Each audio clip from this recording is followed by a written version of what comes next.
Are you feeling a little lost or uninspired? Ready to add some serious sparkle to your life? Welcome to Coaching for Millennials, the podcast where we ditch the blah and say yes to your dreams. I'm your host, José Miguel Longo, a proud gay Hispanic husband, a dog dad, and a social justice warrior. For over a decade, I've been a career and life coach, helping folks like you uncover their passion and write their own career stories. Whether you're a Gen Xer, a Gen Y, or a Gen Z, this is your go-to guide for crafting a killer resume, finding your calling, and taking charge of your life. We'll dive deep and hold each other accountable and build a roadmap that leads you to a life that truly lights you up. So if you're ready to turn your fantasy into reality, tune in. It's time to unleash your passion because your purpose is waiting. This is Coaching for Millennials, and we're about to make some serious magic happen.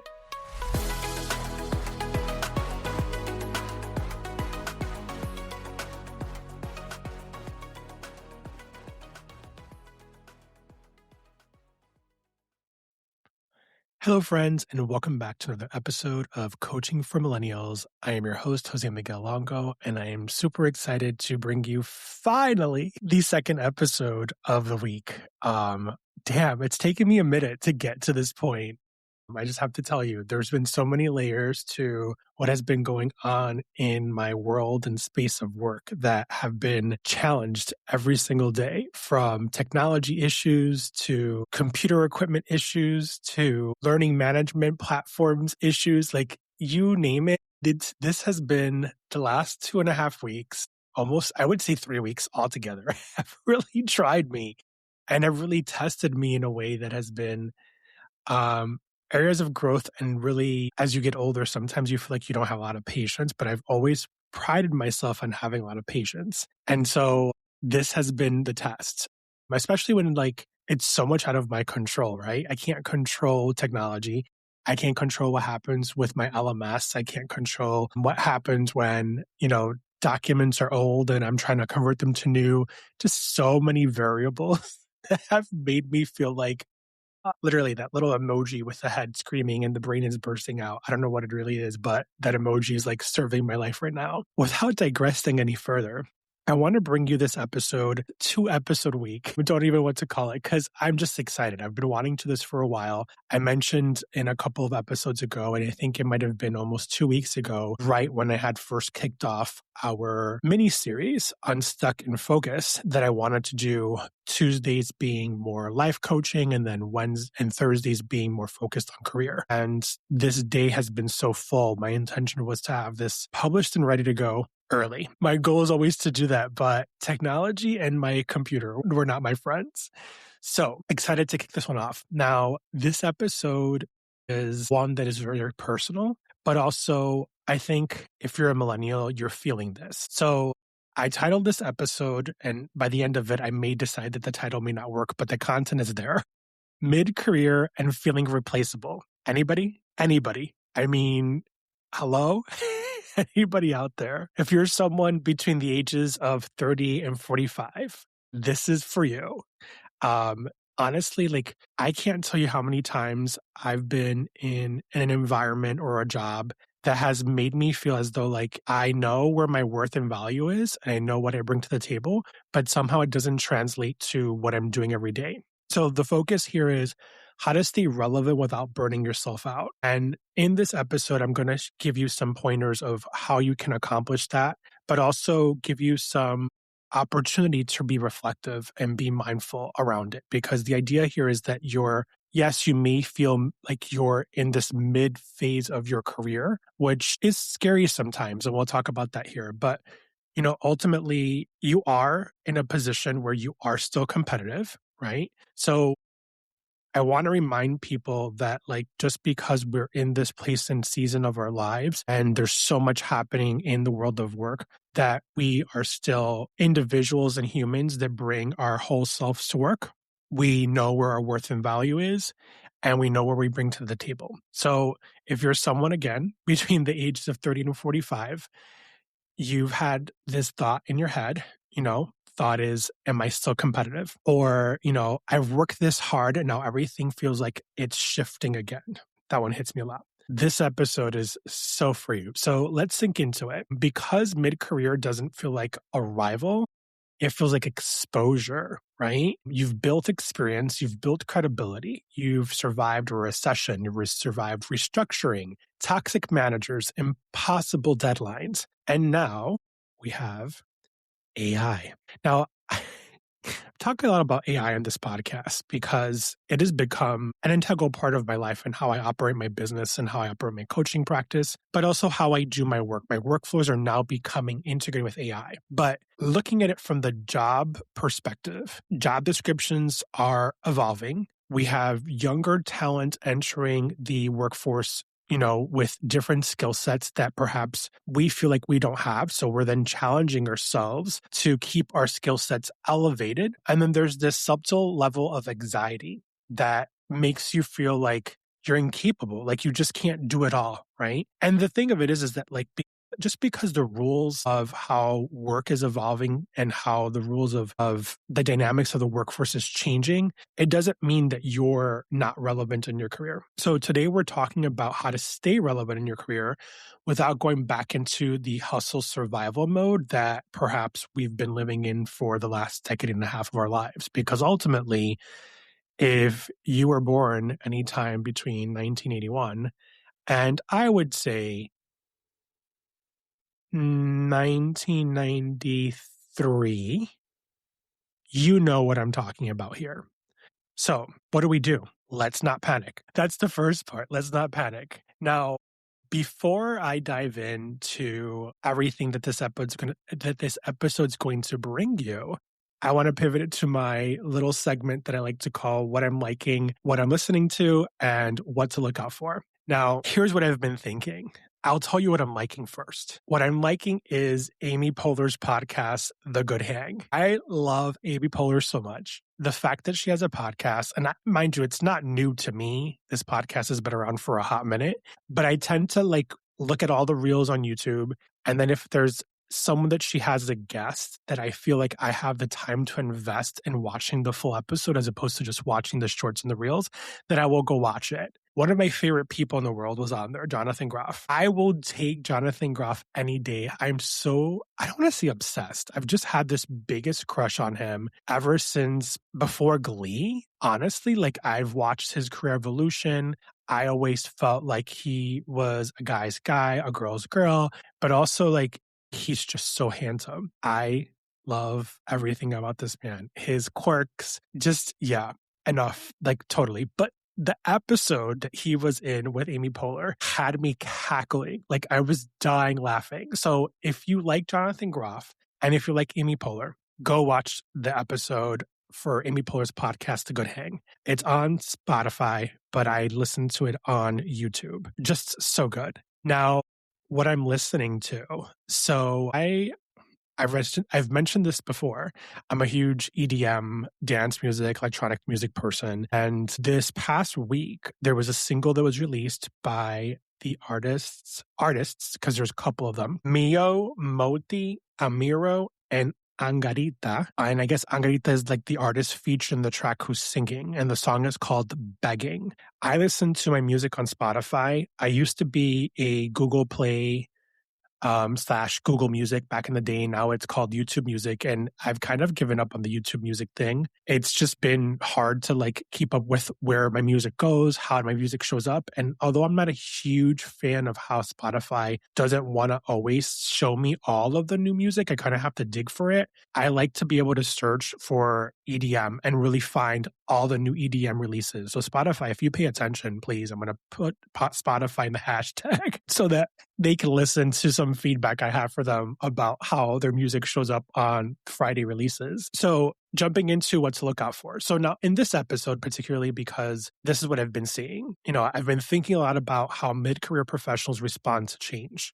And in my coaching practice, I'm finding this as a theme more and more in my clients, in the conversations we have. Change is hard for some people. And if you haven't been around a lot of change in your life throughout the seasons of your life, through your 20s, through your 30s, and through your 40s, then adapting to change now is probably harder. So ultimately, what this kind of reflects into is that I'm seeing so many people sign up for courses, download certificates, then they're trying to master all these new skills and tools just because they think that that's going to help them stay relevant. Now, I understand this. A lot of this is coming from a place of fear, but at this stage in our lives, because I'm so much part of this generation, trust me, gained the number of skills I've gained in the last 3 or 4 years. When I go back to look at my resume with every job that I applied to, I'm like, shit, I've like literally added 8 certificates, the equivalent of probably a degree in time to my resume because of how much I've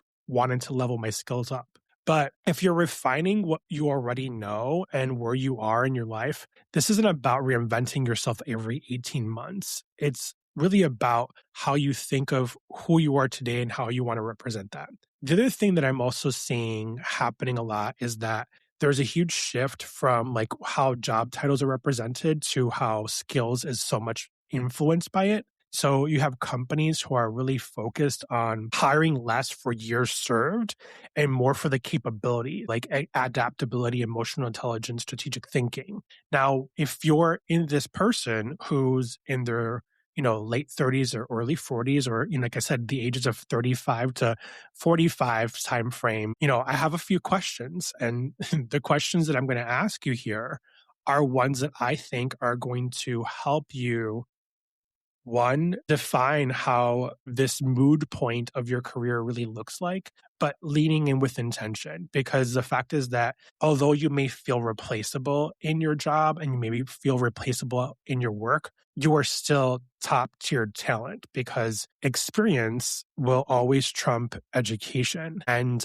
companies want people who have unique skill sets. And so because you've already leveraged this experience, you have to look at it from the perspective of what skill set you bring to the table that you have that can now be adaptable or transferable into whatever it is you're trying to do. So let's get to the main course here. Ultimately, the theme here that I want to highlight in this first point is that you're not behind. You're at a moment of inflection. You first start your career at some point in your 20s, right? So if you're coming out of college when you graduate, and at this point, it's more about what growth looks like, right? You're putting in more hours, you're putting more output, and you're trying to prove yourself. And then now it's more about wanting to have leverage, wanting to have autonomy, wanting to have impact without exhausting yourself. And there's an internal shift that feels like there's a decline, right? So something to think about here is like, why don't I have the same fire in me that I did when I was in my 20s? It's not from a lack of motivation, I'll tell you that much. It's more from the fact that you're evolving. There's an evolution there. So the questions that I want to ask, I already asked that first question, which is if you're feeling like, why don't I have the same fire? I told you why, but there's probably more there that we can unblock and uncover. The second question I want to ask is, how do I compete harder? Now, harder is triggering because I think when you're trying to compete, the only person you're competing against is yourself. At some point, we have to evolve our mindset around, am I going for a job or an opportunity at the company that I'm working for? Or am I going for a job and opportunity at another company? And how am I going to leave behind perhaps some of that trauma that is still residual from where I was working, coming into a new workplace if I get to that point, or if I'm pivoting into a new space that's refreshing, bringing my skill set but doing new work at the same organization. How do I move forward in that direction? And what does that look like for starting that, right? So if you're feeling like, do I really want to start something new in this season of my life, which is always a hard question.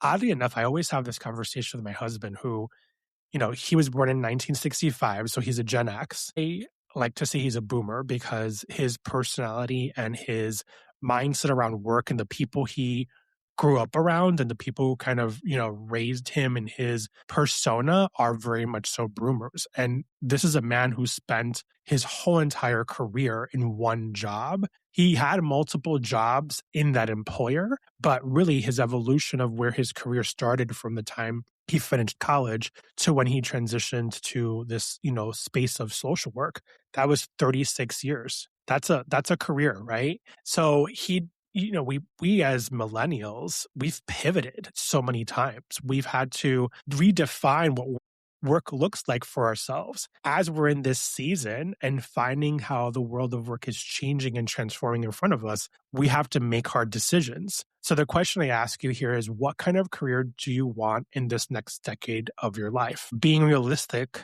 and being mindful, do you often think about how much longer you're going to work? And are you thinking about how many more jobs you're going to have in your career? It's hard to go look for a job in this point of your life. And the job search process is not easy. It's only gotten harder. So thinking about it ultimately is really a point of inflection, right? What kind of career do you want in this next decade of your life? And I've thought about this a lot for myself because I've pivoted, in the last 5 years from higher education into the ed tech space, into the HR tech space. I've become kind of a, really strategic, high level performing customer success manager, but also a consultant in the framework of higher education, the framework of human resource development, and still having an authority in leadership and coaching and focusing with millennial work. But I've also developed an ecosystem of podcasting. Host to successful podcasts. I'm launching a new podcast here in the next couple of months. I'm building courses and teaching courses. So I think of all these things of where does this live, right? And how does that look like? For you, I want to put out some symbols of how you may decide to interpret this question for yourself. And the first thing I want to say is that framing a mindset that's a reminder of who you are and knowing your worth. If you're thinking about what your career looks like in the next decade, know that you're coming into it with maturity. You're coming into it with strength and experience. You're coming into it with wisdom. And the thing that I want to get at is that I want you to pause and really consider all the things you bring to the table. If you haven't brought a pen and paper to the conversation yet, you need to bring the pen and paper to then match the energy of where you want to go so that you can start building that thought process. Because if not, then it's just you pausing, rewinding, and then writing down everything I just said, which is fine. Bookmark it, because that's what those bookmarks are good for. But there's so many layers to this where, if you're asking, again, the question is, I don't have the same fire. And why don't you have the same fire? I'm telling you right now, it is not a lack of ambition. The second question is, how do I compete harder, right? Ask yourself that. How do you compete harder? And we'll talk a little bit here more about it. And the last question on this framework and this point is, what kind of career do I want in the next decade? So again, reminding yourself that you're coming in with maturity, level of experience, a lot of transferable skills, wisdom and knowledge that is really important and critical in the job process. So all of those things are really important to consider and be reflective on. Now, the second point is, how do you create relevancy at this age? Again, age grouping 38 to 45 or 35 to 45. And a lot of this is not necessarily meant to be about leverage. This is more about to be. So how do we use what we know? And how do we enhance our skill set? But how do we also leverage the abilities that we have in front of us? And how do we then obtain that motivation that can bring us back that fire? And I want, before people kind of come at me for this, I want to frame this in a way that I can help you understand why this is so important and why it's a necessary skill set. So I'm going to talk about AI here for a second. And I think I've gotten some choice words before from some people in the comments, more specifically on Apple Podcasts and other platforms. And I thought that was really interesting. And this comment came 2 years ago, actually, before AI had burst in the way that it did. And I thought it was really interesting. And if I remember correctly, the person's like, I'm not here for this AI shit. And I get it. Not everybody is here for that. I didn't take it personal. I completely understand where the person's perspective is. But I can't help you I can't be a coach and not talk about something that is very relevant to what we do and how it helps you become a better worker, a better human, and how can you use it to your advantage. So here's the distinction. AI can automate, AI can generate, AI can summarize. But here's what AI can't do. It can't read power dynamics. It can't navigate complex human situations. It can't hold space and strategic tension in different environments. It can't make judgment calls. It can't call out lived and rooted experience. And ultimately, it is not human. No matter how much AI is influenced in our lives and influence in the work and influence in your career, you have an edge as a human that brings so much value. This is what I like to call discernment. So looking at this from the perspective of if you're still trying to prove yourself through volume, you're playing the wrong game ultimately, because it's not about it's not about working harder, it's about working smarter. And ultimately, the relevance that you bring to the table, it's more about increasing your influence, not your business, not your busyness. You bring more to the table by leveraging the tools and resources around you and using your energy and using the things that bring you joy and where you lie in your strengths and leveraging that then pivoting, allowing the systems to work for you. How do you train your systems? So here's something to think about and to ask yourself. Am I positioning myself as someone who executes tasks or as someone who is shaping direction? That's definitely a question to consider as you think about your role and how you start to define, where you leverage not playing the volume game. I think that it's all about creating a shift in your behavior and your mindset that allows you to take the fear that you're kind of holding back in this mid-career phase of your life that perhaps is making you feel less relevant and really using the fear to allow you to step into growth mode, to allow you to accelerate the next phase you want to be in your life and your career. If there's fear involved in there, because sometimes it's not fear, sometimes it's anxiety, and it's presenting itself in different ways, let's look at another thing to make that be the thing that helps you reflect and have awareness. So here's my third point. Stop upgrading from fear. Fear-based growth looks like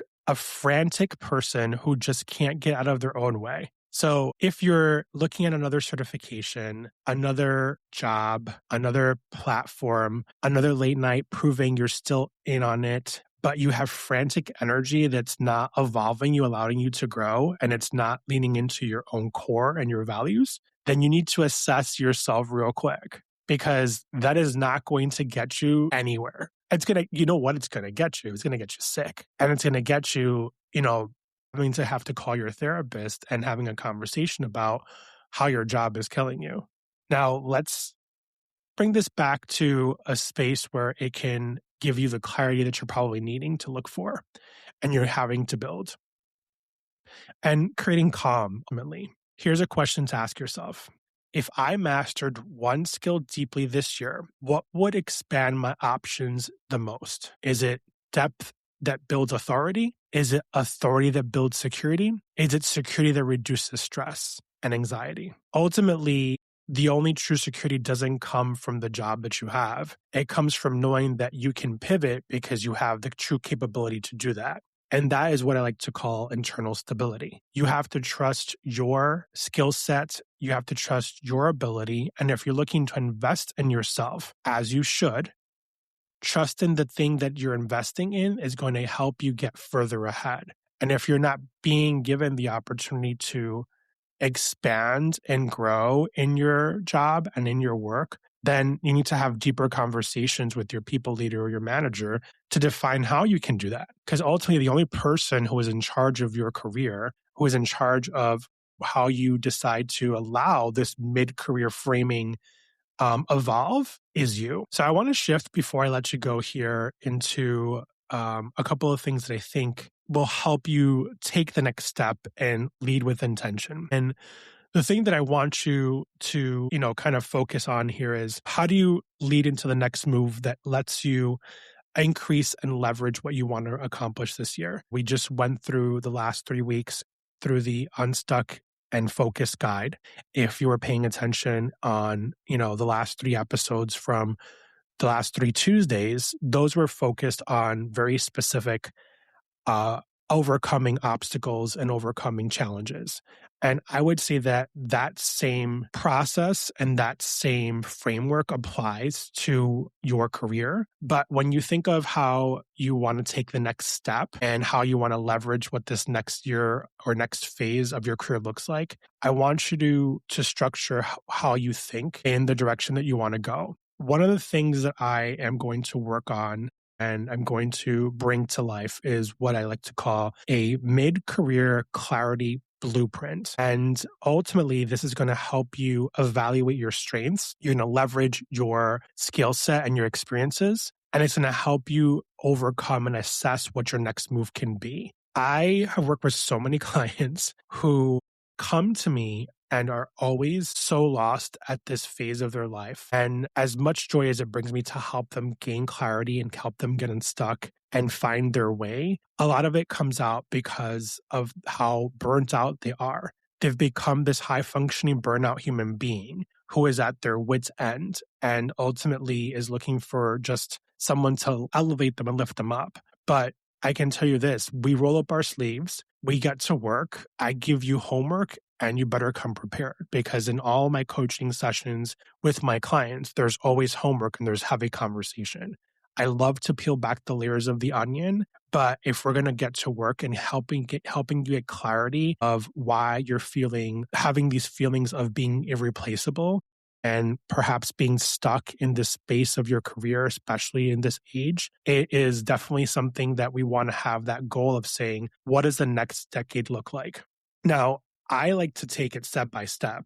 I like to go from today, 6 months, a year, 5 years, and then the decade piece. But if we can't peel back the layers of the onion, we can't get to what tomorrow looks like, and we can't get to what, the next 6 months looks like. We have to really build the foundation and the framework. Stay on the lookout for the mid-career clarity blueprint, because I really feel that this is going to be a free guide for everyone, just because I think it's so helpful. And just so many of the conversations I'm having with people have really given me space to reflect on this and pause. And I'm in it myself, honestly. I had a moment the other day with talking with one of my girlfriends, and I just was like, and we're the same age, she's trying to find a job. I'm looking for a job. And as much as I love my coaching practice, this is not my full-time gig. I would love for it to be my full-time gig, but it's not. And I had to pause for a second, because I was like, I am just so tired of having to apply to job after job, knowing where I stand, knowing where my skill set is, and the bullshit responses you get from these companies. We appreciate the time you took and the time you spent in preparing for the job, and we appreciate the time that you had with us in discussing your experience, but we've identified another candidate whose skill set really aligns with us better. What the fuck are you talking about? It just seems so annoying when you bring so much worth and so much value to the table. But at the end of the day, you're not the problem. They are the problem, and it's their loss. But I think that when I think about the conversations I'm having with my clients and me putting myself in their shoes and actually being in the shoes that I'm in, it is really about how do we take that step of recognizing what our worth is, what our value is, how do we understand that we are not replaceable, and really shifting the mindset. And I've already done the mindset work for myself, but the frustration and the anxiety and the stress of it is always there. You have to talk it out, and hopefully you have that person for you. I know I'm that person for so many people, and I love being that person for people. And I want to be that person that can support you and understanding what step to take one step at a time, and being able to support you and help you guide to have a much more fulfilling life and career that brings you joy. So without further ado, before I let you go, actually, I found one of my mantras. On Tuesday, I read one of my mantras that I had written a couple of years ago. And this one is not by me. This one is actually, I have to give a shout out to Jen Sincero, who is the author of You Are a Badass. And I'm a huge fan of her day calendar, and I haven't gotten one for 2026, which is disappointing. I've just been a little bit all over the place.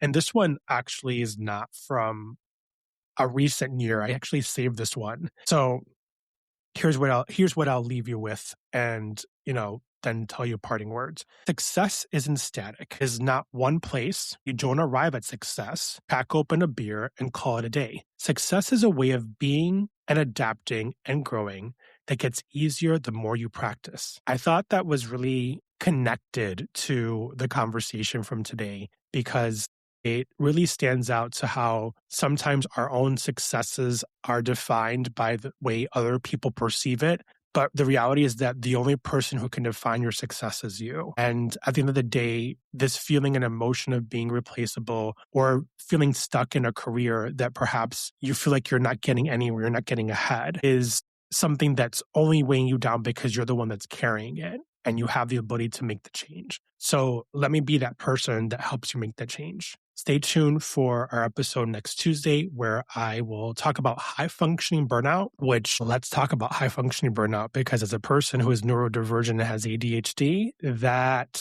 is always top of mind. So let's keep the conversation going. If this episode brought you joy or gave you some wisdom or provided you with some golden nuggets, be sure to share with someone you love, your best Judy, your best friend. And I look forward to seeing you next Tuesday. Thanks so much and have a great day. Peace and love. Bye. Hey, amazing listener. If today's episode sparks some inspiration, don't keep it to yourself. Share the magic with your friends. And hey, if you're feeling the love, head over to Apple Podcasts or Spotify or wherever you listen to our show and leave us a review. Your words fuel, fire, and help this community grow. Want to hear more about a specific topic? Have a burning question? Swing by coachingformillennials.com for the latest blogs, newsletter, and all things coaching. We're building a world where dreams become reality, one episode at a time. Thanks for being part of it. Can't wait to catch you into the next episode. Until then, all my love, light and shine.